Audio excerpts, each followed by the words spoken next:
Good evening, everyone. My name is Hwa Ryung, and I'm a director of the Economic Analysis Division of the Korea Fair Trade Commission.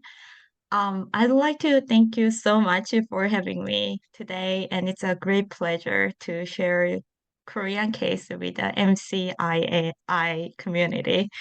Today I'm going to talk about the very recent case, um, a very recent abuse case by an online platform, more specifically, Google Play Store. So, um, what I'm so it goes without saying, but what I'm presenting today is based on the information that's already published in public domain through the KFTC press release or the KFTC written resolution. Unfortunately, the press release and the resolution are only available in Korean. So, yeah, that's unfortunate, but you can hear it from me.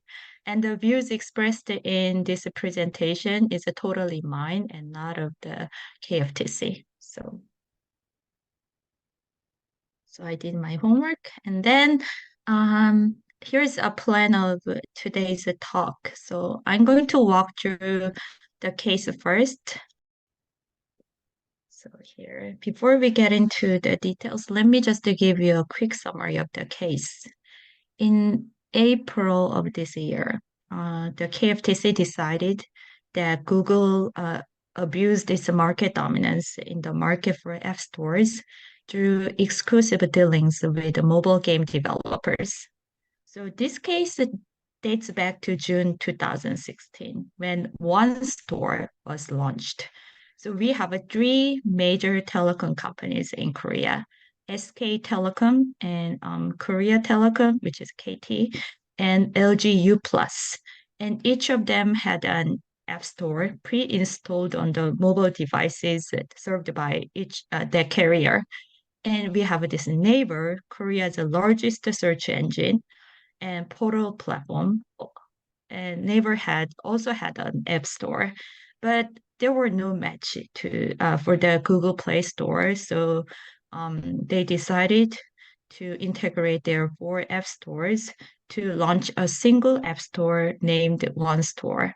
So that was the start of the case.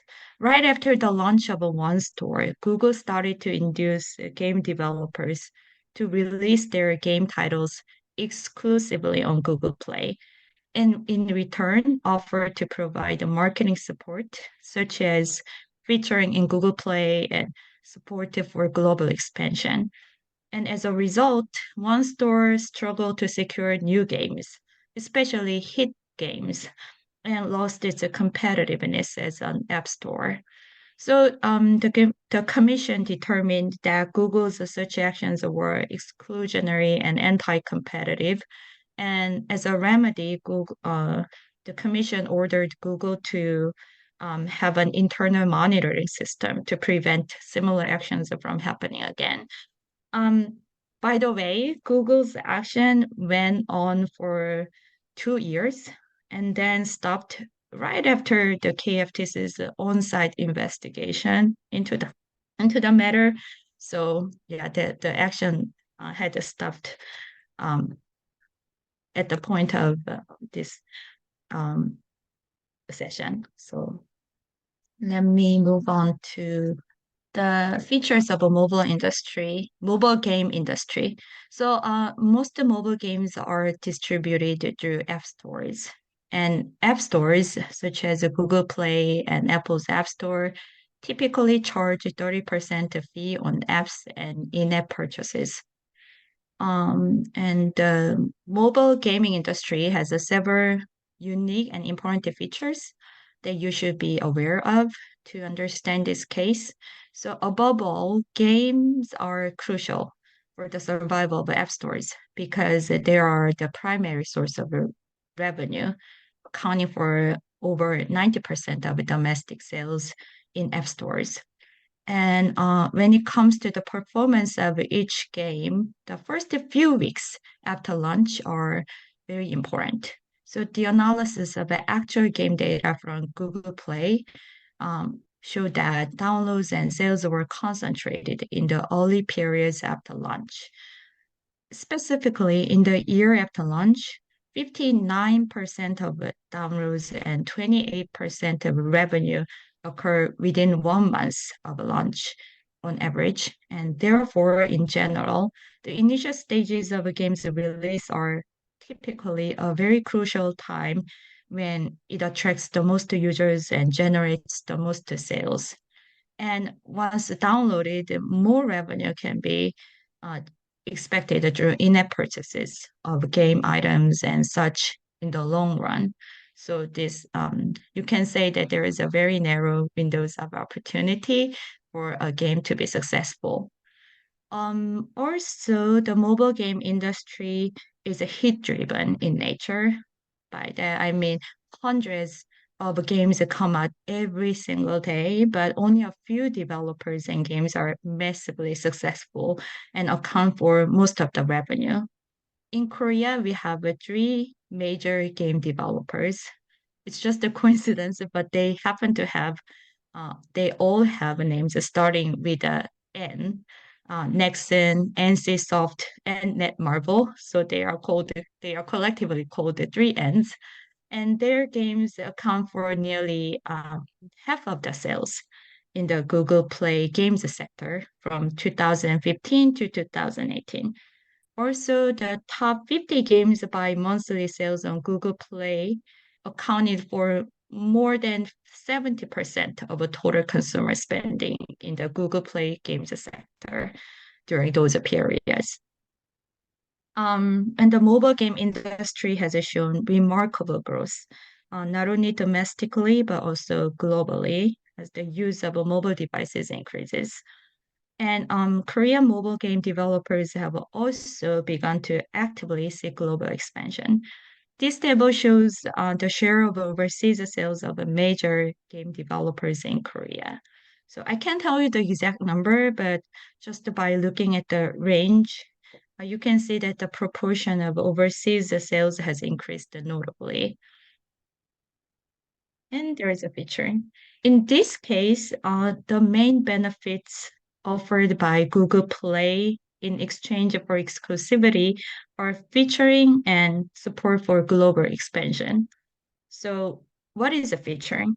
Getting featured means that the App Store operator displays an app in a certain location of the App Store screen to expose it to consumers. Since it can be noticed by many consumers, most game companies hope to be selected for featuring and recognize it as a major marketing tool, but it's free. And Google Play explained that during the trial, Google Play explained that it had about 20 types of featuring, some of which were automatically featured, for instance, based on algorithm, but while others were manually selected by humans. And we are interested in the latter part, the featuring selected by humans. And the featuring services can then be divided into several types, depending on where an app is placed and whether it's pinned or not. These pictures show the types of featuring by where it's done. First of all, highlight row means the part that's shown large at the top banner of the first screen of Google Play. The picture on the left is the first screen that appears when a user starts Google Play in Korea. I mean, different countries that have different first screens. So in Korea, we have this. This screen is called home screen or apps home. And the second picture is the first screen that appears when the game tab is selected, which is called games home. Since the home screen displays not only games but non-game but also various non-game apps, the home screen highlight row banner features a mix of games and non-game apps. On the other hand, only games are featured in Games Home highlight row banner. And when a consumer opens the home screen or games screen, only one or two apps are shown first, like this. But you can scroll left and right to see other apps that are featured in that banner. And in total, we have 6 or 7 apps featured in the top banner. And featuring can be further divided into two types, pinned or unpinned. If all the featured apps are always visible to all consumers in the banner, it's called pinned. But if featured apps are displayed in a different order depending on the user's interests and preferences, they are called unpinned. Usually, an app is featured for 1 week, but depending on circumstances, like when some a certain game apps are so popular, then those apps may be featured for 2 or more weeks. Now, if you scroll down that screen just a little bit, you will find a banner showing new recommended games of the week, as in this third picture. And this is called SMERCH. SMERCH is an abbreviation of strategic merchandising. And SMERCH shows 4 apps first, and you have to press more to see the next apps. And apps that are visible first are called pinned, and apps that are visible only when you click more are regarded as unpinned. And you can easily imagine that pinned featuring do a better job of attracting users' attention. And let me tell you the conduct of the interest. The conduct of interest started around June 2016, immediately after the launch of One Store. Soon, One Store emerged as a strong competitor, and in response, the goal was set to ensure exclusive launch of important games on Google Play. So at that time, Google became aware that a major game developer was trying to release a blockbuster game A, not only on Google Play, but also on One Store simultaneously. And to countermeasure the plan, Google offered comprehensive support involving featuring and global expansion support on the condition that the game is not released on One Store. And in the end, the game company abandoned the originally planned simultaneously launch plan and released the game A exclusive on Google Play. So, using this success as a stepping stone, Google established an exclusive release conditional support strategy for the entire domestic mobile game market. Basically, it was a strategy carefully designed to prevent new games from being released on One Store by providing game developers with a strong support, such as featuring, global expansion, and some other marketing support as a Google Play exclusive release condition. And in this case, exclusive release refers to the case of launching the game only on Google Play for the entire period, which is called Play Only or Play Exclusive, PO or PE, or only for a certain period after launch, which is called Play First, PF, within the Android ecosystem. And in particular, Google established a differentiated support strategy for developers and games. Game developers were classified into 5 tiers according to their sales contribution, potential risk of simultaneous launch on One Store, and so on. So, in addition to the developer level strategy, Google also set up a strategy at the game level. So, it selected important games and induced them to be launched exclusively on Google Play.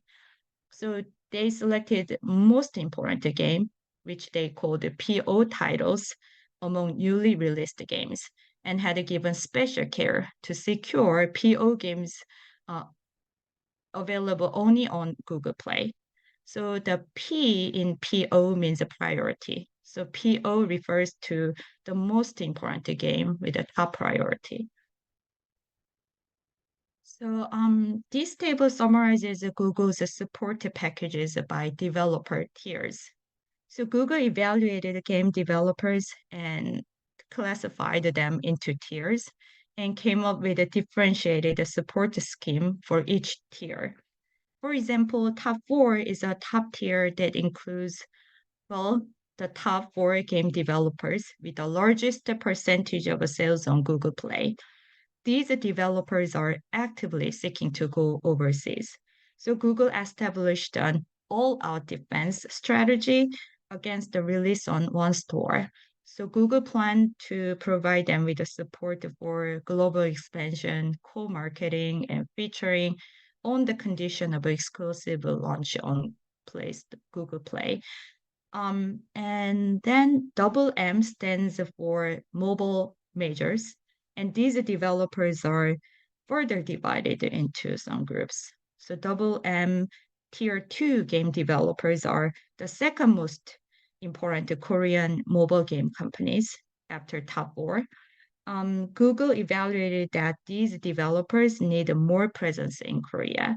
For them, Google planned to maintain relationship with them by providing featuring services and selective co-marketing on the condition of exclusivity on Play Store, on Google Play Store. And then we have these Chinese developers, and Google evaluated them as being opportunistic, seeking simultaneously launch, and were trying to increase its presence in Korea.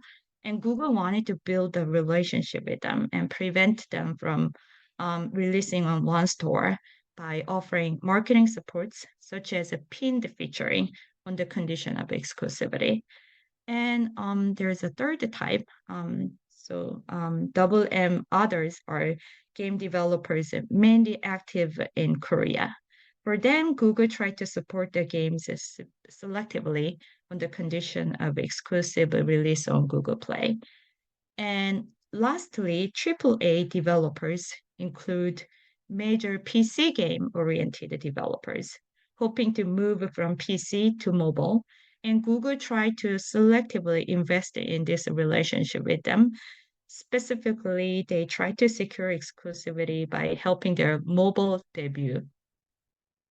So let me move on to the KFTC decision part. So let me begin with the market definition. So an app store is a digital platform that intermediates app transactions between app developers and users. For example, there are Apple's App Store, Google's Play Store, and One Store, and Samsung Galaxy Store, etc., and etc. So mobile operating systems are basically dominated by Google's Android OS and Apple's iOS. And in 2019, in the mobile OS market uh, worldwide, Google's Android accounts for 83% of the market share, and iOS accounts for 16% of the market share. And in this case, the commission decided that iOS-based and Android-based app stores are distinct and separate markets. And the relevant product market here was defined as the app stores for Android apps. And it's natural to expect that Google argued that the relevant market should include all distribution channels competing for the release of mobile games and apps, including app stores for other operating systems such as Apple's App Store. Then Google argued that Google Play is in fierce competition as it competes not only with other app stores such as Apple's App Store, but also with other distribution channels such as side loading, which is a direct download, and pre-installation on devices and cloud-based streaming services. So is it true that on iOS-based devices, Apple's App Store is practically the only way to distribute apps, but there are options for distributing Android apps. Technically speaking, side loading is possible. So side loading means that, for example, users can download the apps directly from the web or obtain app installation files from other users. Or if a developer has a bargaining power over device manufacturers, you can ensure that the app comes pre-installed on the devices. But in general, these other distribution methods are found to be not viable alternatives to app stores and cannot really put competitive pressure on App Store, Google Play Store. Also, the Commission decided that an iOS App Store is not a close substitute, both on the user side and the developer side. To begin with, the users must incur switching costs to switch to Apple's App Store because, for example, they have to replace the mobile device. And also, a developer must invest in significant amount of time and money to switch to an app store for a different operating system. Even if the quality of the app stores for Android deteriorates, it's very unlikely that developers will completely leave their market and move to the app store for other operating system because Android's share of the entire smart mobile OS is about 80%. It's not realistic for app developers to give up the market that accounts for 80% and move to another market. So um, Google Play Store is and has been the number one operator with an overwhelming market share among app stores for Android apps, both globally and domestically. As you know, app stores are two-sided markets with a strong indirect network effect, as shown in the figure.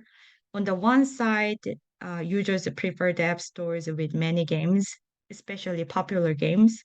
On the other side, game developers value the app stores with a large user bases. But releasing an app in one app store doesn't mean that you cannot release the same app on another. You can actually multi-home to reach as many users as possible. But in this case, it was found that Google restricted game app developers from multi-homing on one store. So, so Google provided featuring and support for overseas expansion on the condition that game developers release games only on Google Play without releasing on one store.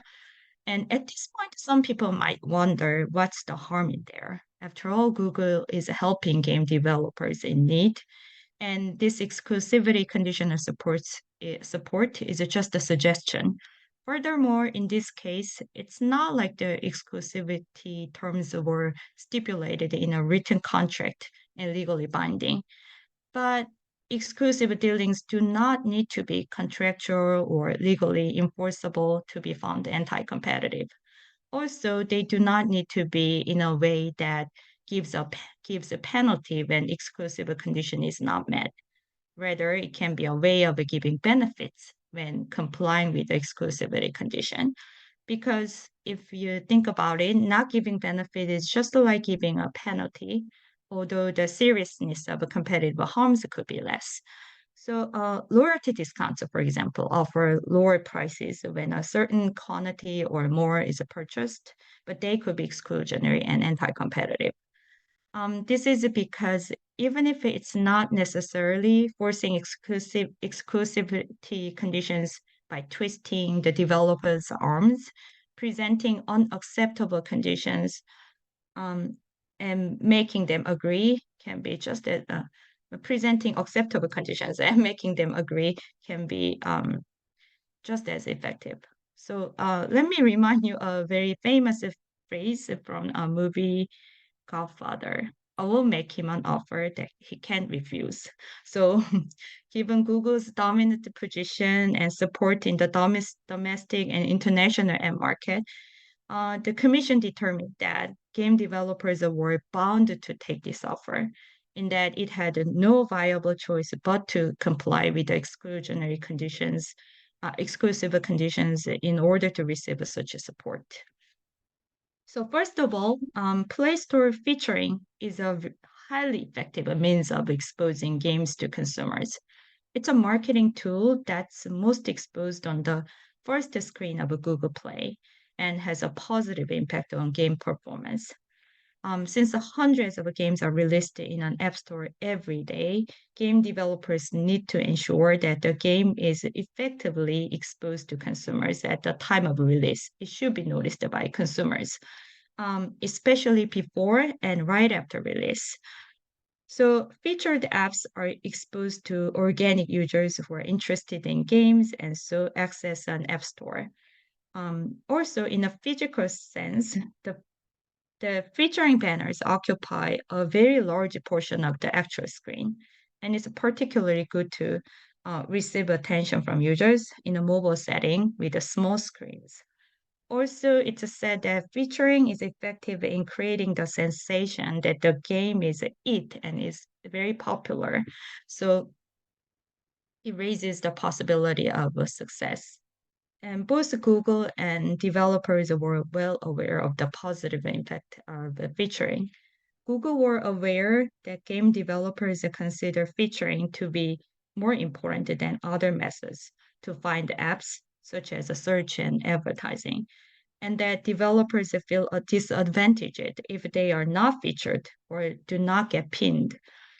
Since the relevant data was not transparently disclosed by Google Play to game developers, at one point, Google mentioned in an internal document that it could be the case that game developers might even be overestimating the featuring impact. The graph on the right is an internal document analyzed by a major game developer, and it can be seen that the number of downloads significantly increased after getting featured. Also, an empirical analysis of the effect of a featuring on downloads and sales confirmed that featuring actually increased the game's performance in terms of the number of downloads and sales. So naturally, game developers desperately want to get featured as it creates maximum promotional effect without spending money.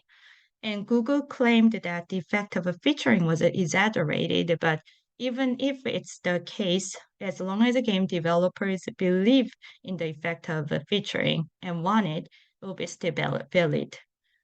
So support for global expansion also matters a lot. Google Play operates globally and can provide featuring and consulting support overseas. So major game companies believe that getting featured on Google Play was essential for the success of their overseas expansion. As you can easily imagine, domestic game developers and their titles lack recognition overseas. So, in order to expand globally, they were completely dependent on Google, who has a dominant market share globally.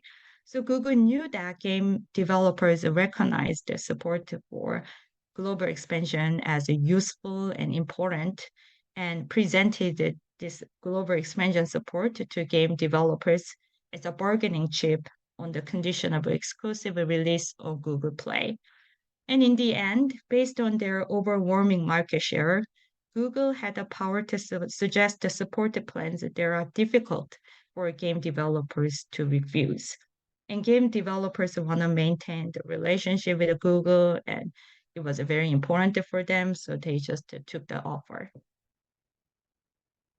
So in sum, Google, as a dominant player with near monopoly market power in the Android App Store market, conducted exclusive dealings with game developers in order to exclude one store, which emerged as a strong competitor at that time. So specifically, Google proposed the marketing support to game developers under the condition of exclusive release on Google Play. And as a result, one store suffered a great difficulty in securing new releases. First of all, it was confirmed through numerous episodes that one store launch plan had been abandoned due to Google's POPF strategy. And according to an empirical analysis of the proportion of games uh, simultaneously released on one store, sim shipments simultaneous release, um, before and during the conduct in this case, the proportion of sim ships decreased significantly, both statistically and economically. And this trend was especially evident in the top 50 games. It suggests that the actions of Google influenced the game developers' choice of exclusive release. And the ratio of play-only release of large-scale games has risen significantly. Specifically, 94% of large-scale games from 11 major Korean game developers were released exclusively on Google Play, whereas it used to be 50% prior to the conduct of this case. So these major developers accounted for around 80% or more of the revenue on Google Play. If you focus on mega hit titles, which Google classified as a PO titles, this pattern is even more pronounced, as all of them were released only on Google Play during this period in question. So these blockbuster game titles include Netmarble's Lineage 2, NCSoft's Lineage M, Nexon's MapleStory M, and Webtoon's Mu Origin 2, and etc. And Korean people love Lineage games. It's a mega hit. And if you go back to the strategy and think about the reason why the strategy was tailored to each tier and game title, it's because it was especially important to prevent the major games from being released on one store. And one of the Google Korea official put it in his work memo. By doing so, Google will turn one store into a minor loser league. Major popular games can be seen as, I don't know, marquee sellers in economics, and they are hugely successful. So having those games also speaks to people about the status of the App Store as a platform. So this not only caused a decrease in sales, but also reduced the value of a one store as a platform. Google Play's action hindered one store's network formation. The number of paying users decreased on one store, which created a negative cross-network effect that made it more difficult for one store to attract games. And one store's sales continued to decline. Specifically, the number of paying users of a game on one store fell by more than half, while on Google Play, they increased by about 30%. And as you can see in this graph, consumer spending on one store declined, and the annual growth rate was negative in 2017 and 2018 while the conduct was going on. So Google's market share increased from 80 to 85% to over 90%, while one store's share declined as much. So Google's dominant position has been strengthened. The commission determined that Google's actions had the intention and purpose of limiting competition by excluding competitors through exclusive dealings, and that there were clear concerns and effects of restricting competition as a strong competitor was foreclosed and suffered a sharp decline in market share. So that's a wrap, and thank you very much for listening.